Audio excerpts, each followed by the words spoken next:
Selamat datang di channel kami Islami Kompas Official. Selamat menonton. Jangan lupa like, subscribe dan bunyikan tanda lonceng. Assalamualaikum warahmatullahi wabarakatuh. Waalaikumsalam warahmatullahi wabarakatuh.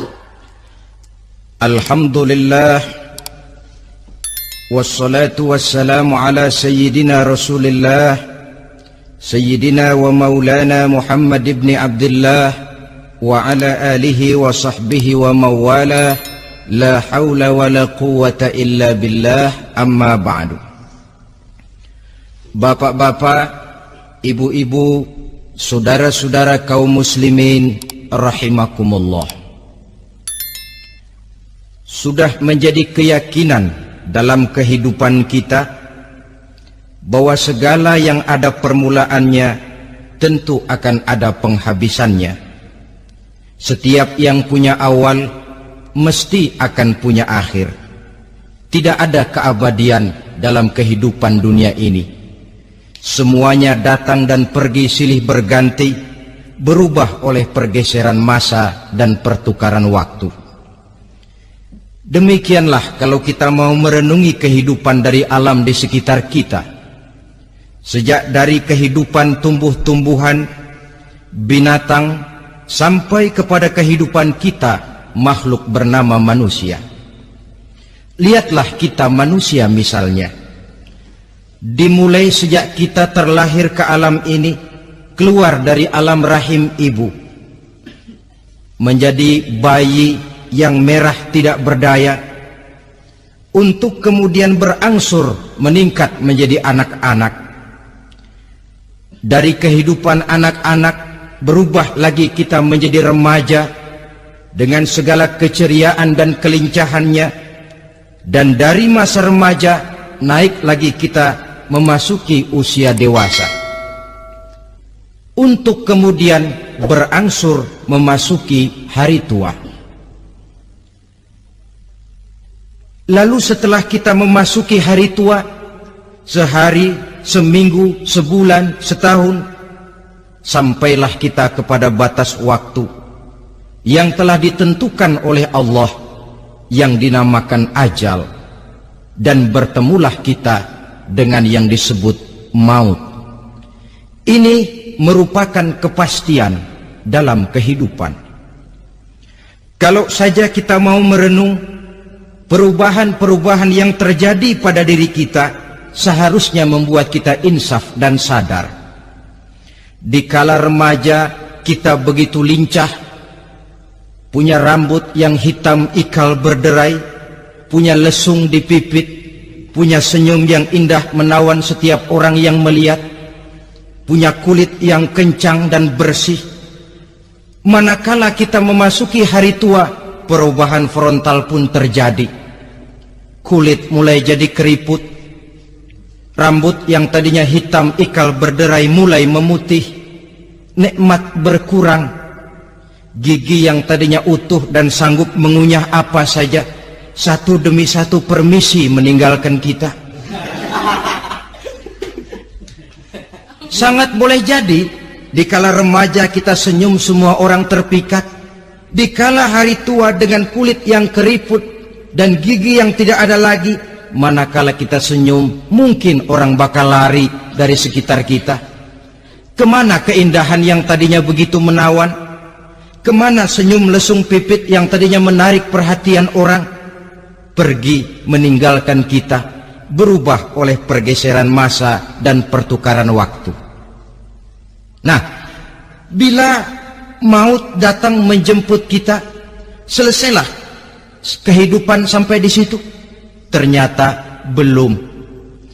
Kalau lahir merupakan perpindahan hidup dari alam rahim ke alam dunia, maka mati hakikatnya merupakan perpindahan hidup dari alam dunia ini ke alam kehidupan yang berikutnya, yang dinamakan dengan alam barzah.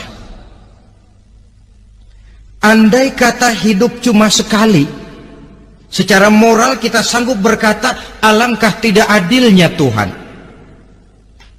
Kenapa? Dalam kehidupan ini kan aneka ragam terjadi. Ada orang yang zolim, ada orang yang dizolimi. Ada orang yang membunuh, ada orang yang terbunuh. Ada orang yang kaya, ada orang yang miskin. Ada orang yang jujur, ada orang yang menghalalkan segala cara. Sehingga banyak ketidakadilan yang terlepas daripada pengadilan dunia. Lalu orang pun bilang, di dunia ini katanya banyak pengadilan tapi sulit keadilan. Di dunia ini mudah mencari pengadilan tapi sulit untuk mencari ketidakadilan. Andai kata hidup cuma sekali, tidak akan ada hidup sesudah hidup yang sekarang ini. Bagaimanakah nasib mereka yang lepas dari pengadilan dunia ini? Alangkah tidak adilnya Allah andai kata tidak ada kehidupan sesudah hidup yang sekarang. Tentulah akan terjadi di mana orang menghalalkan segala macam cara untuk mencapai tujuan. Yang penting kan saya kaya, yang penting kan saya punya jabatan dan kedudukan tinggi. Kalau perlu jilat atas, jilat atas. Kalau perlu sikut kiri kanan, sikut kiri kanan. Kalau perlu injak bawah, injak yang bawah. Ini prinsip daripada orang-orang komunis, dan pantas karena mereka tidak percaya kepada kiamat. Pantas karena mereka tidak percaya akan adanya kehidupan sesudah hidup yang sekarang ini. Maka saya menghimbau kepada seluruhnya, kita sudah kadung menyepakati negara ini berdasarkan Pancasila. Kita sudah kadung konsensus bahwa PKI dengan seluruh ajarannya tidak punya hak hidup di bumi Pancasila yang kita cintai ini. Maka salah satu ajaran PKI tujuan menghalalkan cara. Kita orang Indonesia yang berbudi pekerti luhur, yang punya nilai budaya tinggi, janganlah sampai mencaci PKI, membubarkan PKI, mengutuhkan PKI, tapi dalam kehidupan sehari-hari prakteknya prinsip komunis kita pakai. Apa itu? Tujuan menghalalkan cara. Asal sudah tujuan tercapai, cara apapun saja halal. Itu pandangan hidup orang yang tidak percaya kepada adanya hari akhirat. Sebagai muslim yang yakin akhirat ada, kiamat pasti akan datang. Hidup tidak cuma sekali.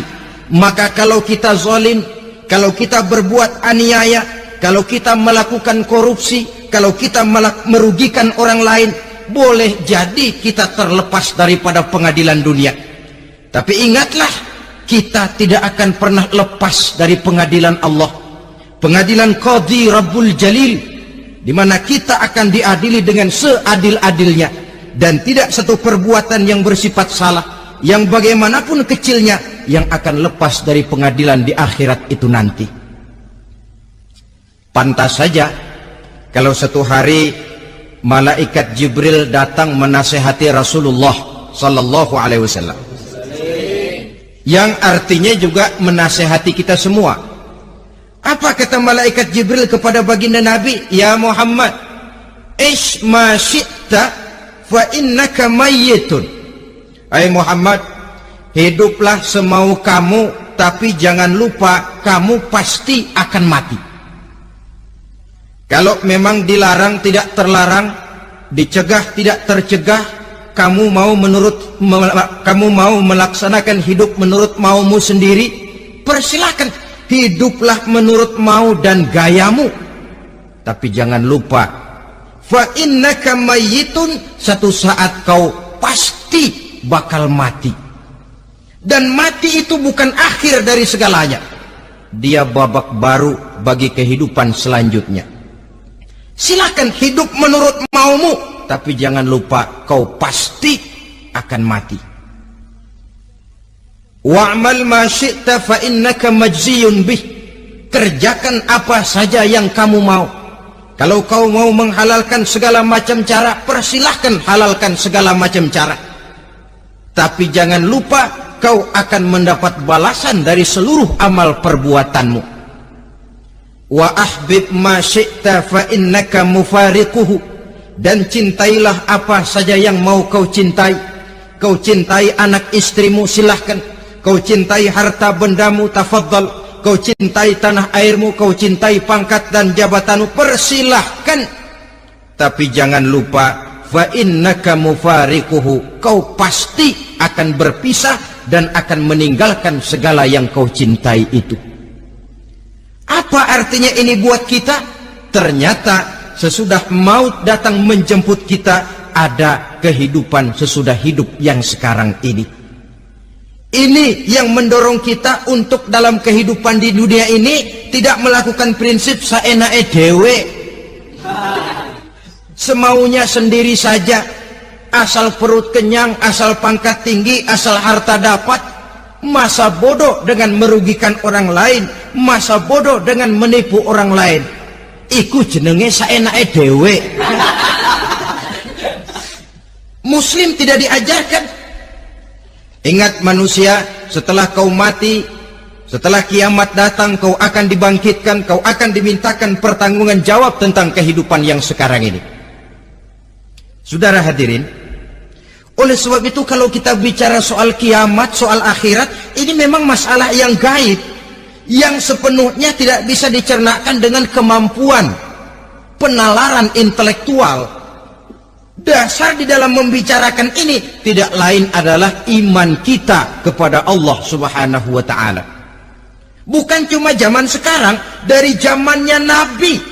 Orang itu kalau sudah bicara kiamat, bicara akhirat, ada yang ragu-ragu, ada yang menolak sama sekali. Bukan dari zaman sekarang, dari zaman dulu.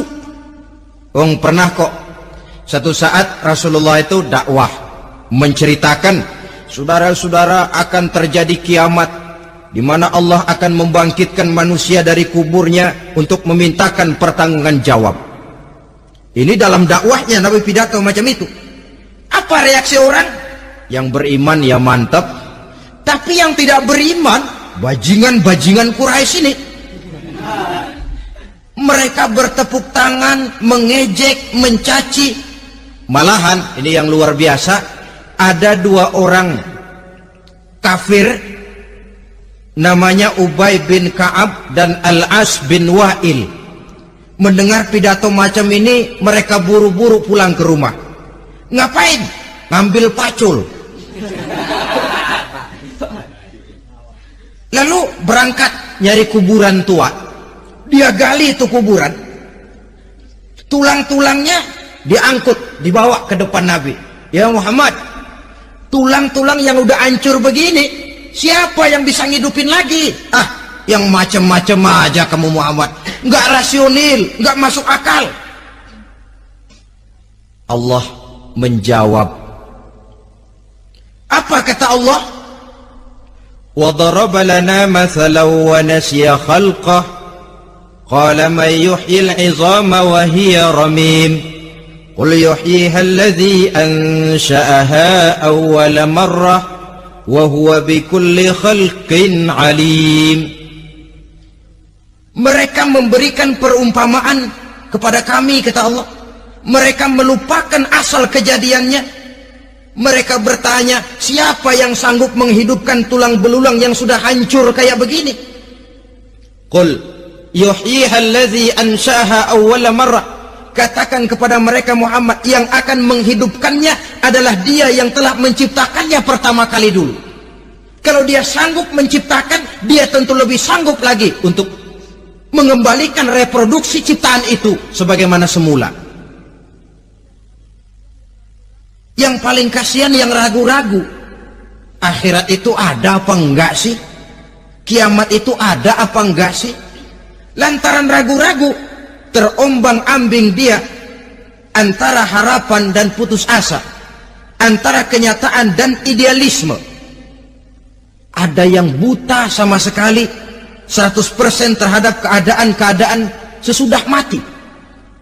Perhatian mereka hanya tercurah kepada kehidupan sebelum mati. Yang mereka perhatikan siang dan malam tidak lebih daripada urusan perut. Pergi pagi pulang sore, peras keringat, banting tulang. Cuma soal makan, soal minum, soal pakaian, soal kendaraan, soal rumah tangga. soal anak, soal istri. Yang mereka pentingkan hanya soal-soal politik misalnya, ekonomi, pembangunan dan industri.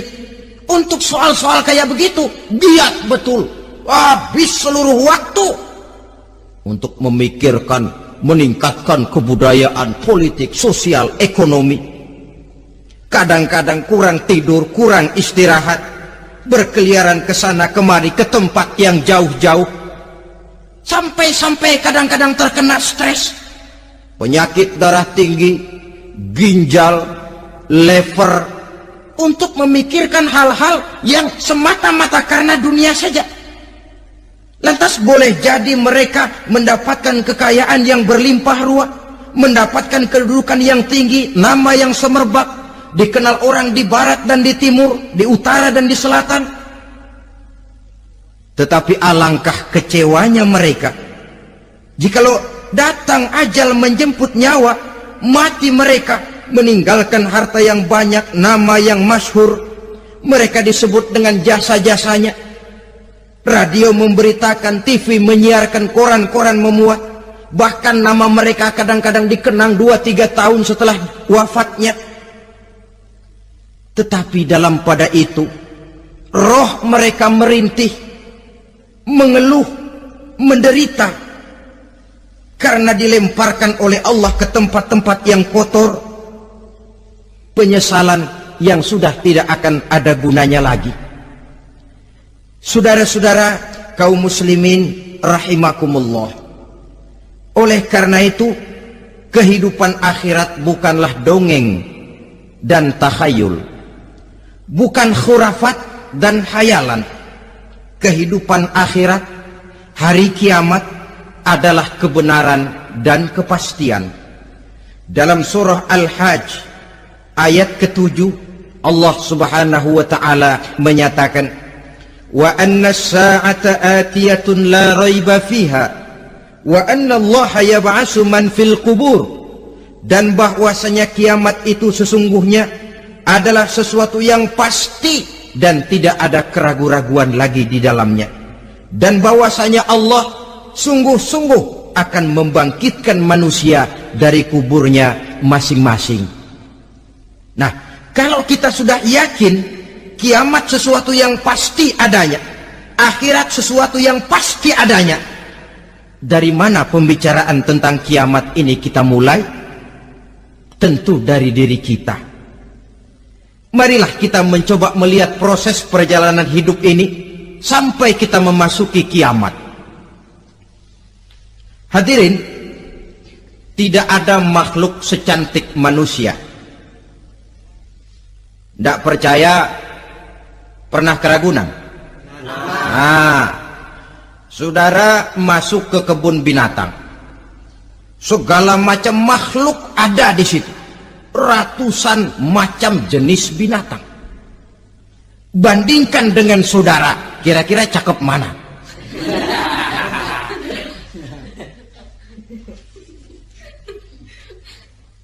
Dari seluruh makhluk yang diciptakan Allah itu, manusia fi ahsani taqwim, dalam bentuk yang paling sempurna, sejak susunan biologis sampai kemampuan berpikir. Biologis kita, ya Allah, diciptakan kita begini rupa, diberikan 2 kaki untuk berjalan, 2 tangan untuk bekerja, diberikan 2 mata, dua-duanya di depan.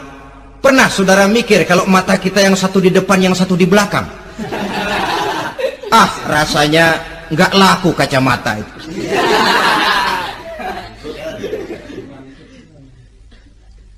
Diberikan hidung dengan 2 lubang, tahu betul Allah ke bawah lagi lubangnya. Coba pikir kalau lubang hidung kita menghadap ke atas. Aduh, kalau musim hujan repot jagain hidung. Laqad khalaqnal insana fi ahsani taqwim. Sungguh telah kami ciptakan manusia dalam bentuk kejadian yang paling sempurna ketimbang makhluk-makhluk Allah lainnya. Nah, kesempurnaan manusia ini oleh karena hidupnya terdiri dari 2 unsur pokok, Pertama unsur jasmani dan kedua unsur rohani. Jasad dan roh. Jasad yang terlihat sekarang ini, potongan saudara yang ngejedok di depan saya ini jasad saudara. Ini yang berasal dari saripati makanan yang dimakan oleh bapak ibu kita. Lalu hasil kerjasama yang baik antara ibu dengan bapak, terwujudlah kita. Kalimat langsungnya, jasad ini berasal dari tanah yang tadi berubah dari bayi, remaja, dewasa, meningkat hari tua. Yang berubah itu jasmani kita. Kenapa? Karena jasmani itu materi, benda, daya tahannya terbatas. Dia berubah oleh pergeseran masa dan pertukaran waktu. Apa ada orang makin tua makin cakep?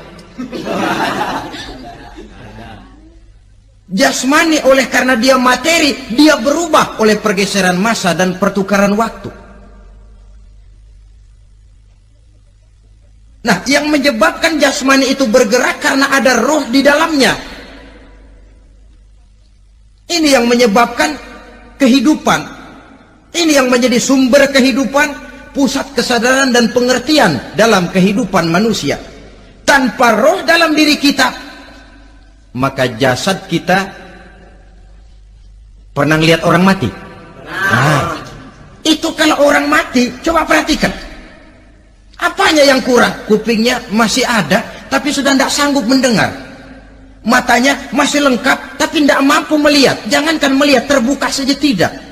Mulutnya masih ada, tapi sudah tidak bicara lagi. Telinganya cukup, tapi sudah tidak sanggup mendengar. Kakinya lengkap, tapi tidak mampu lagi berjalan. Apa penyebabnya itu? Ternyata jasmani kita, jasad ini, manakala sudah ditinggalkan oleh roh, dia tidak akan bisa berdaya apa-apa. Tidak mampu berjalan, tidak pula berbuat, tidak pula bekerja apapun saja. Saudara-saudara, dua-duanya punya kebutuhan. Jasmani ada kebutuhannya, rohani pun ada kebutuhannya. Jasmani yang jelas perlu makan, perlu minum, perlu tidur, perlu pakaian, dan sebagainya. Nah, apabila saat berpisah datang, ajal sampai, berpisahlah roh dan jasad. Dan itulah yang dinamakan dengan maut. Jadi apa sih mati itu? Mati adalah berpisahnya roh dengan jasad. Sebab itu Islam sangat menganjurkan kita untuk banyak-banyak mengingat mati. Bagaimana caranya mengingat mati? Pertama, mati itu kan pasti. Kira-kira yang hadir di sini ada yang nggak mati nggak kira-kira? Semuanya bakal mati kan? Berani? Berani. Sekarang mau? Saudara, sebenarnya kalau kita merenung lebih jauh, orang itu tidak perlu takut mati. Walaupun tidak boleh terlalu berani menghadapi mati. Karena bagaimanapun takutnya kita kepada mati, toh dia pasti datang. Bagaimanapun beraninya kita mati, kalau belum ajal ya tidak mati juga. Jadi muslim itu kan harus berani menghadapi hidup dan tidak takut menghadapi mati. Mati adalah sesuatu yang pasti. Muslim dianjurkan banyak-banyak mengingat mati dalam kehidupan. Caranya bagaimana? Pertama, berziarah nengokin teman yang sakit. Ya? Suka nengokin teman yang sakit enggak? Oh, itu pahalanya kata Nabi.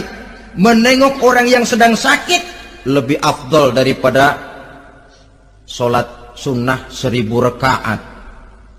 Apa pernah saudara sembahyang sunnah sampai 1000 rakaat? Nengokin orang sakit pahalanya lebih afdol daripada itu. Kenapa menengoki orang sakit mengingatkan kita kepada mati? Iya ya, ini teman saya yang kemarin seger banget, bercanda sama saya, ketawa sama-sama. sekarang terbaring tidak berdaya, hilang kemampuannya, hilang keceriaannya, sakit. Iya kalau sembuh, kalau ajal, iya sekarang giliran dia, kalau jatuh ke saya. Lalu menghibur teman dengan kata-kata yang enak, yang akan mendatangkan sugesti supaya dia cepat sembuh. Jangan nengokin orang sakit jujur, sakit apa lu? Perut. Emang teman gua kemarin sakit begini mati ya? Wah, itu orang bisa jadi shock lantaran etika kita tidak akan sampai ke sana. Menjenguk orang sakit akan mengingatkan kita kepada mati. Apalagi ziarah kubur. Ada yang orang tuanya sudah meninggal? Nah, kalau ada, ya tidak bisa tiap hari, sekurang-kurangnya seminggu sekali, Jumat pagi misalnya, ziarah kita ke kubur. Sehingga kalau kita masuk kubur kan ada etikanya. Assalamualaikum ya ahlal kubur wa inna insyaallahu bikum lahikun. Hai penduduk kubur, keselamatan bagi kamu dan kami yang masih hidup sekarang ini insya Allah pasti bakal nyusul kamu. Iya, yang kemarin gagah benar sekarang terbaring tanpa daya. Ini unggukan kuburannya. Yang kemarin ada sekarang sudah tidak ada. Kemana dia? Kami satu saat pasti akan begini. Ingat mati. Lalu apalagi yang bisa membuat kita ingat kepada mati? Mengawal jenazah. Bukankah sangat dianjurkan oleh agama? Bahkan kalau bisa sejak mengurusnya, memandikannya, mengkafankannya, menyolatkannya untuk kemudian mengantarnya ke kubur. Hari ini saya antar dia ke kubur, besok boleh jadi saya yang diantar orang. Hari ini saya solatkan dia, besok boleh jadi saya yang disolatkan orang. Hari ini saya masukkan dia ke liang lahat, besok mungkin giliran saya dimasukkan orang ke liang lahat. Ingat mati, tumbuh kesadaran. Lalu daya positifnya dalam kehidupan apa? Nah, saudara-saudara hadirin, orang yang mengingat mati bukan lantas menjadi lemah dalam kehidupan, menjadi putus asa, sedikit semangat, terbentur kesulitan, mudah frustasi. Bukan itu tujuannya kita diperintah mengingat mati. Jelasnya Islam menganjurkan kita untuk mengingat mati guna maksud-maksud yang positif, supaya orang lalu sadar hidup ini cuma sebentar.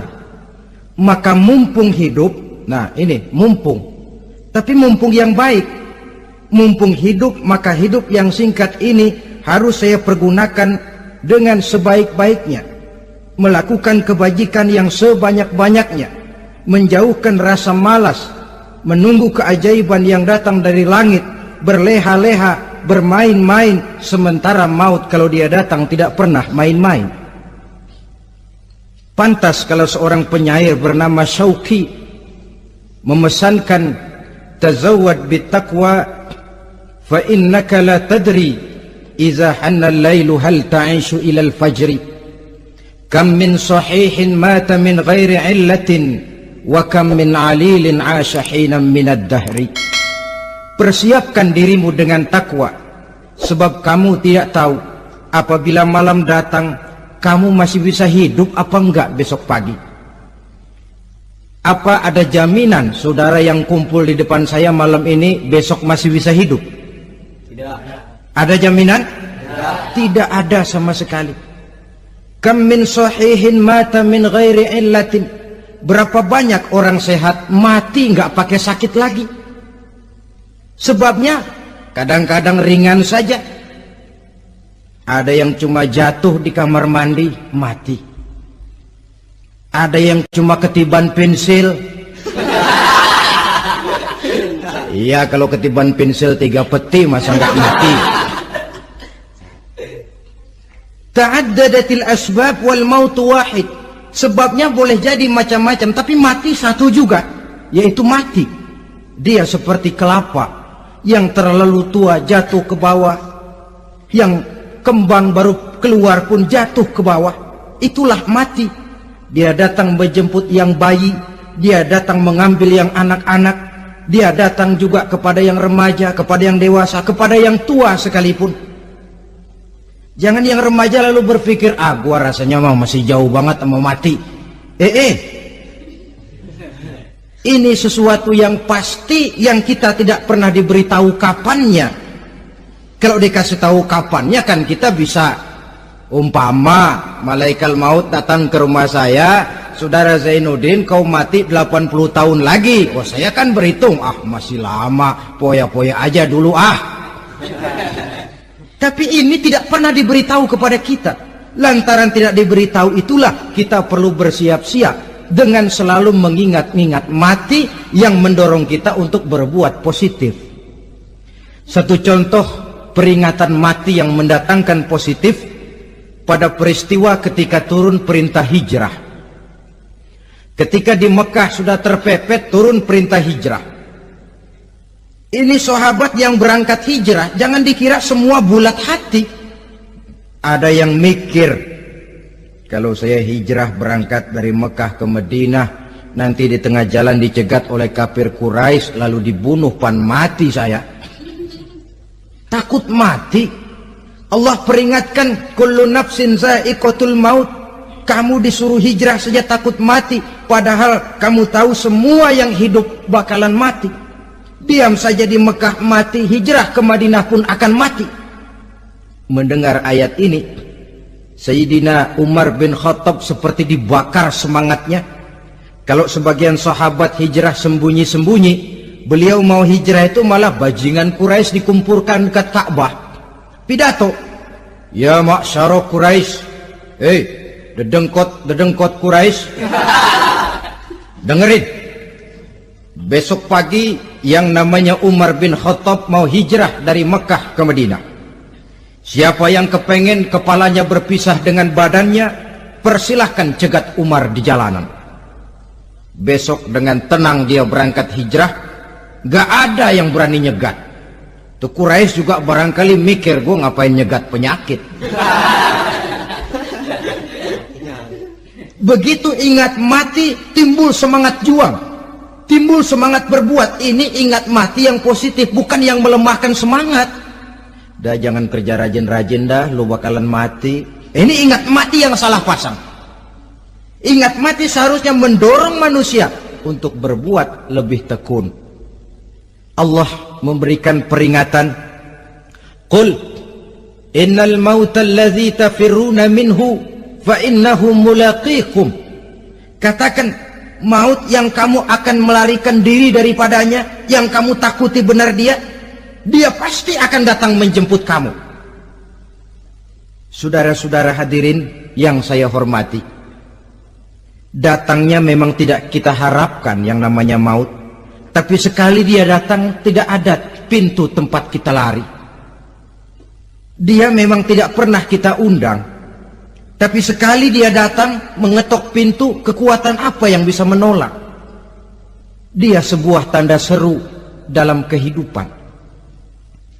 Apa yang menyebabkan orang takut mati? Pertama barangkali karena dia tidak tahu bagaimana kehidupan sesudah mati. Alam kubur gelap, alam akhirat gelap, sehingga dia bingung. Lantaran bingung lalu jadi takut. Yang kedua boleh jadi oleh bayangan-bayangan dosa yang pernah dia kerjakan di dunia ini. Kerjanya cuma menumpuk dosa. Dia gembira, bahagia, tertawa di atas tumpukan dosanya, merasa segan berpisah dengan seluruh kehidupan ini, sehingga boleh jadi maut adalah sesuatu yang ditakutkannya benar dalam kehidupan. Tapi bagaimanapun takutnya, tidak ada tempat lari dari dia. Dalam ayat lain Allah jelaskan, ainama takunu yudrikumul mautu walau kuntum fi burujim musayyadah. Di mana saja kamu berada, dalam benteng yang paling tangguh sekalipun, maut pasti akan datang menjemput kamu. Nah, bagaimana caranya maut datang menjemput kita? Bila datang dia, sang malaikat pencabut nyawa, malaikat Israel namanya, hendak mengambil ruh kita. Dalam suasana macam begitu, di akhir kehidupan dunia, dalam berhadapan dengan sakaratul maut, terbagilah manusia dalam dua bagian besar. Pertama, yang menghadapi sakaratul maut itu dengan husnul khatimah, baik di akhirnya, sehingga pada saat ruhnya berpisah dengan jasadnya, kelihatan dia seperti senyum, mukanya cerah. Bahkan sebelum itu boleh jadi dia sempat meninggalkan pesan-pesan yang baik. Ada yang sempat azan, ada yang sempat baca Quran. Pernah kan nemui orang yang mau mati seperti itu? Yang sempat azan, yang sempat baca Quran, yang sempat meninggalkan wasiat-wasiat yang baik. Sebab apa? Malaikat maut datang menjemput mereka juga dengan baik-baik, dicabut ruhnya perlahan-lahan, tapi sungguh pun perlahan-lahan, pedihnya, sakitnya tetap tiada tara. Rasulullah Sallallahu Alaihi Wasallam, dikala beliau hendak berhadapan dengan sakaratul maut, diceritakan mencelupkan tangannya ke dalam gelas berisi air, lalu mengusapkannya ke muka beliau seraya berdoa, "Ya Allah, mudahkan saya dalam menghadapi sekarat ini." Beliau juga yang mengatakan bahwa sakitnya sakaratul maut sama dengan 300 kali bacokan pedang. Sehingga kita diajarkan doa, di antara doa selamat itu kan ada Allahumma hawwin alaina fi sakaratil, ya Allah, mudahkan saya di dalam menghadapi sakaratul maut itu. Ketika ruh ini keluar dari jasad, mata masih mengikuti ruh itu. Sehingga kadang-kadang ada yang matanya terbelalak dan tidak sempat ditutup, terbuka terus, mengikuti ruh itu keluar dari jasadnya. Adapun golongan kedua, manusia yang ketika berhadapan dengan sakaratul maut mendapatkan su'ul khatimah, jelek di penghabisannya, sekaratnya sudah setengah mati, lalu jelek juga di akhirnya, mati dalam keadaan yang tidak baik, tidak terpuji. Ada yang lagi megang kartu, mati. Ada yang lagi di tempat ngadu ayam, mati. Ada yang lagi di tempat pelacuran, mati. Ada yang lagi megang botol minuman keras, mati. Nih barangkali malaikat maut gemes banget nariknya, lu bajingan, lu tarik terus. Mati su'ul khatimah. Makanya bagus itu, kadang-kadang di majelis-majelis taklim kan sering dibaca, ya Allah biha, ya Allah biha, ya Allah bihusnil khatimah. Kan ada itu? Ada enggak? Saudara hadirin, mohon agar oleh Allah kita diberikan husnul khatimah, baik di saat ruh akan berpisah dengan jasad. Ini sesuatu yang pasti. Sang malaikat maut datang menjemput nyawa. Setelah ruh berpisah dari badan, maka tinggallah sang badan, ditangisi oleh semua yang kita tinggalkan. Sehingga kepada putrinya Fatimah, ketika malaikat maut datang hendak menjemput baginda Nabi, beliau berkata kepada anaknya, Fatimah, kamu tahu siapa yang datang? Saya tidak tahu, Bapak. Yang datang hadimul lazat, itu dia yang menghancurkan seluruh kesenangan dunia. Wa qati'us syahwat, yang memisahkan kita dengan seluruh yang kita cintai. Dia malaikat maut, Pak. Manakala jasad sudah ditinggalkan oleh ruh, itulah yang dikerubungi orang.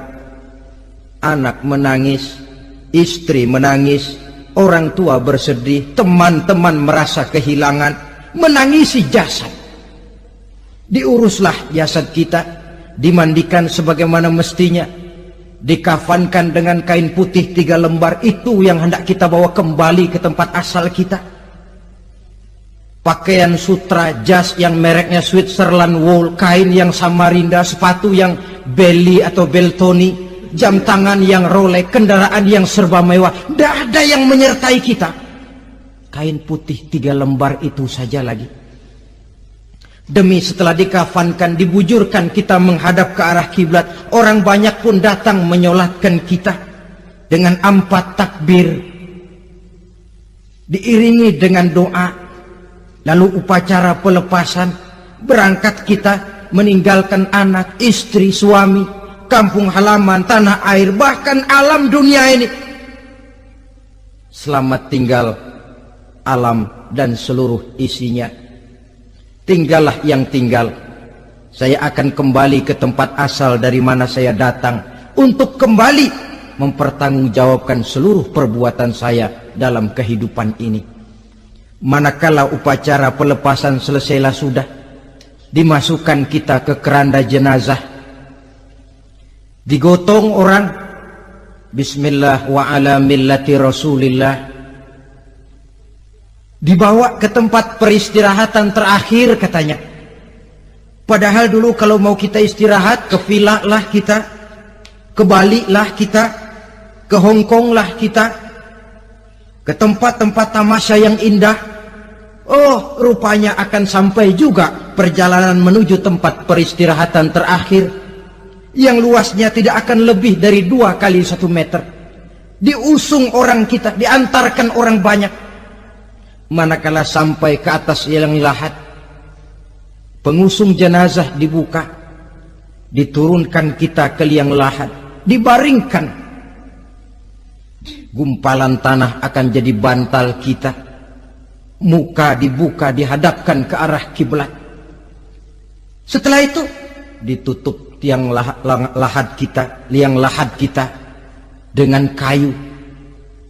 Masih belum kurang, diuruk dengan tanah. Yang menguruk orang-orang yang tadinya mencintai kita, menyayangi kita. Tapi ketika jasad sudah ditinggalkan ruh, habis rupanya cintanya. Coba jasad kalau sudah ditinggalkan ruh, 3 hari aja di rumah, serem. Ya mayit, siapa yang betah nemenin mayit? Lalu bila upacara pemakaman selesai, maka berusahalah semuanya. Para pengantar akan kembali ke rumahnya masing-masing. Maka masuk kita ke alam kehidupan, yaitu yang disebut alam barzakh atau alam kubur. Apa selesai hidup sampai di situ? Tidak. Hanya beberapa langkah setelah yang mengantar kita pulang. Diriwayatkan dalam hadis Bukhari dan Muslim, bila seseorang sudah diletakkan di kuburnya, lalu yang mengantar kembali pulang, maka roh si mayit akan dapat mendengar bunyi terompah orang yang pulang itu. Bunyi terompahnya terdengar. Datang 2 malaikat menanyakan dia dengan pertanyaan-pertanyaan yang kalau bisa dijawab dengan betul, 2 malaikat yang bernama Munkar Nakir akan bilang, jawabanmu betul, tenanglah kau di sini, naumatal arus, tidurlah kau di sini seperti tidurnya pengantin. Orang yang baik-baik di alam kuburnya akan mendapat nikmat kubur, sehingga masa penantian yang lama. Sebab jangan lupa, kita masuk ke kubur itu kan menunggu sampai datangnya hari kiamat. Jadi kalau kiamat umpama masih 1000 tahun lagi, ya 1000 tahun kita menunggu. Orang yang baik-baik penantian di alam kubur, kata malaikat, naumatal arus, tidurlah kamu seperti tidurnya pengantin. Bagaimana sih tidurnya pengantin? Nggak berasa. Iya, kata anak sekarang, endah aja udah. Begitu mendusin pagi, kata lakinya, malam sebentar bener ya Neng. Sebentar betul katanya malam. Iya tentu saja tidak terasa. Kenapa? Dia tidak pernah memikirkan waktu. terbawa oleh kenikmatan dan kelezatan yang dirasakannya dalam kehidupan. Tapi orang kafir, orang yang dosanya bertumpuk, tidak sanggup menjawab pertanyaan dua orang malaikat, maka dia akan mendapat azab di alam kuburnya terus menerus siang dan malam sampai datangnya hari kiamat. Ibarat maling ayam ketangkep, belum masuk pengadilan udah digebugin duluan. Kan begitu kan? Ada maling ayam nggak di sini? Nah, itu yang nyaut tadi pengalaman itu. Di sidang belum divonis, belum digebugin babak belur. Saudara hadirin, maka alam kubur bisa merupakan raudhatun min riyadil jannah, taman di antara taman-taman surga, pun juga bisa merupakan hufratun min hufarin niran, menjadi liang daripada neraka.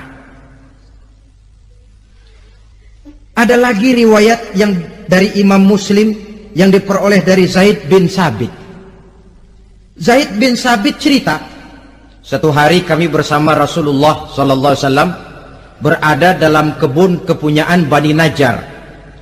Rasulullah sedang duduk di atas keledai. Tiba-tiba entah bagaimana itu keledai terkejut, kaget, berontak, hampir Rasulullah jatuh. Rasulullah kemudian bertanya, rupanya di kebun itu ada kuburan tua, 5 atau 4 kuburan. Rasulullah lalu bertanya, saudara-saudara ada yang tahu nggak ini kuburan siapa? Nggak ada ya Rasulullah. Memang kenapa? Ini penghuni kuburnya lagi disiksa oleh Allah. Andai kata boleh saya mohon kepada Allah supaya kamu dengar seperti yang saya dengar, andai kata saja kamu kuat mendengarnya, saya pasti akan berdoa. Tapi sayang, saya yakin kamu pasti tidak akan kuat mendengar mereka mendapat azab di kuburnya. Hadis sahih riwayat Imam Muslim dari Zaid bin Sabit. Kehidupan di alam barzah. Pak, iya kalau yang matinya dikuburin. Lah kalau yang matinya diceburin ke laut, dibakar, di medan perang hilang gak ketahuan kemana jenazahnya. Saudara, hilang kek, dikubur kek, di dalam lautan direndam kek, itu kan cuma logika kita. Menurut Allah tidak ada perbedaan orang mati dikubur di dasar lautan, atau dibakar sampai jadi abu, atau gugur di medan perang tidak ketemu jenazahnya. Entah mereka tetap masuk ke alam barzah namanya. Jasad boleh hancur, tapi roh sebagai sumber kehidupan, pusat kesadaran dan pengertian, dia tetap ada, mengalami kebahagiaan dan kegembiraan, atau mengalami kepedihan dan penderitaan, bergantung kepada amalan yang kita lakukan dalam kehidupan di dunia ini. Maka dalam Yasin tadi kan jelas, qul yuhyiha alladzi ansha'aha awwala marrah, yang menghidupkan mereka yang dikubur di dasar lautan, mereka yang dibakar sampai jadi abu, yang akan menghidupkan ialah Allah yang menciptakan mereka dulu pertama kalinya. Jadi kalau sudah ada aslinya, ya tentu tidak perlu contoh lagi, akan sangat mudah membuatnya. Orang tua kita, keluarga kita yang sudah berpulang, mereka di alam barzah sekarang ini bisa mendapat nikmat kubur, bisa mendapat azab kubur, bergantung amalan mereka dalam kehidupan di dunia ini.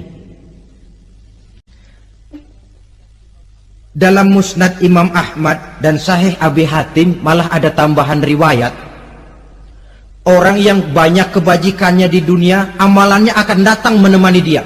Sholatnya dekat kepalanya, puasa sebelah kanan, zakat sebelah kiri, menghibur dia. Malahan dikatakan berbentuk orang yang cantik menemani dia di alam kuburnya. Aneh, dia tanya, man anta lam ara fid dunya ajmal minka, siapa kamu? Di dunia ini belum pernah saya melihat orang secantik kamu. Dia jawab, ana amaluka soleh, saya adalah amalmu yang soleh yang kau kerjakan waktu di dunia. Saya sekarang diperintahkan untuk menemani kamu di sini. Alhamdulillah. Sedangkan amalnya yang jahat akan datang dalam bentuk yang menyeramkan menemani dia di sana. Bayangin deh, di kuburan ditemenin yang serem-serem. Sama juga di dunia, di dunia, kalau kita di tempat gelap ditemenin orang cakep, enak nggak? Wah, pengalaman. Tapi coba bayangin, sudah tempatnya gelap, yang nemenin jelek nggak ketulungan, gerah kita. Nah, saudara hadirin yang saya hormati, lalu bagaimana tempat arwah-arwah yang sudah kembali menghadap Allah yang disebut mustaqarrul arwah itu? Macam-macam tingkatannya sesuai dengan profesi dan amalannya waktu di dunia. Ada roh-roh itu yang setelah pisah dengan jasad, artinya mati, ditempatkan di tempat yang disebut a'la iliyin, tempat yang tertinggi. Siapa ini? Arwahnya para nabi dan para rasul. Ini fi a'la iliyin, di tempat yang tertinggi. Arwahnya para nabi, arwahnya para rasul. Dan karena kita bukan nabi, bukan rasul, ya jangan mimpi dapat tempat fi a'la iliyin, kecuali kalau Allah menghendaki. Itu hak prerogatif Allah, tapi kan tidak adil kalau Allah melakukan itu. Ini kelompok roh-roh yang masuk golongan VIP. Wah, the first class. Para nabi, para rasul.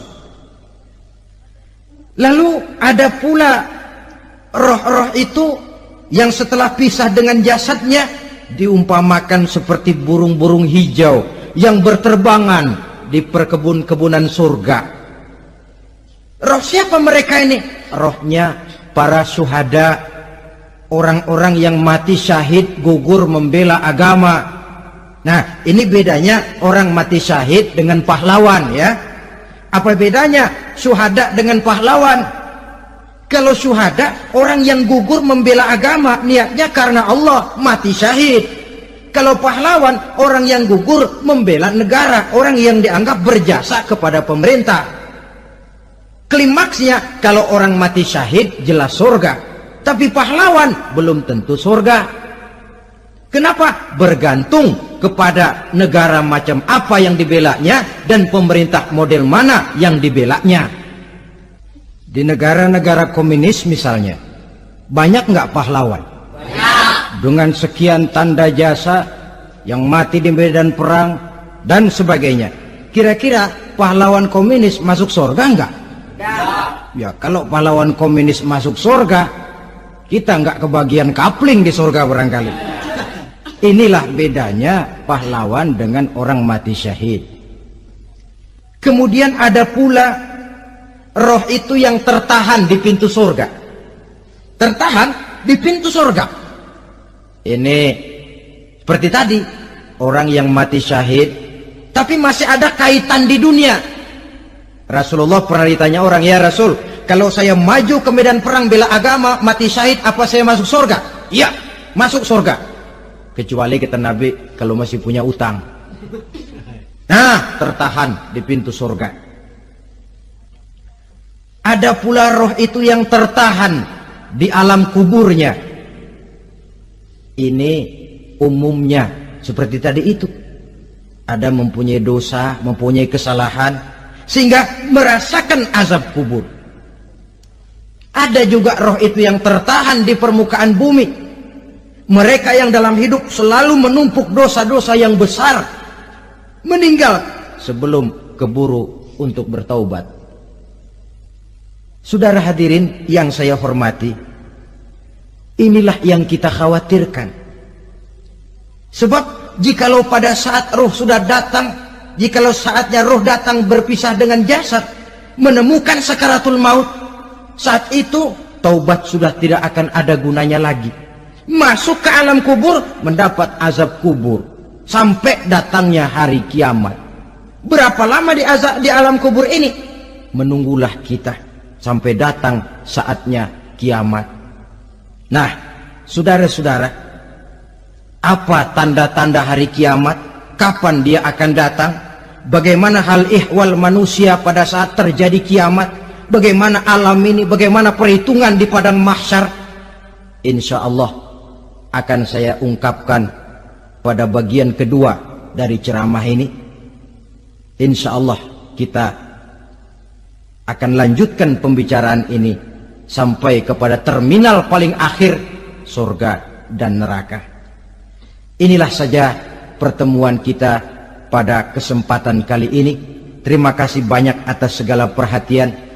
Mohon maaf atas segala kekurangan. Wabillahi taufiq wal hidayah. Wassalamualaikum warahmatullahi wabarakatuh. Waalaikumsalam warahmatullahi wabarakatuh. Terima kasih sudah menonton video kami, semoga bermanfaat.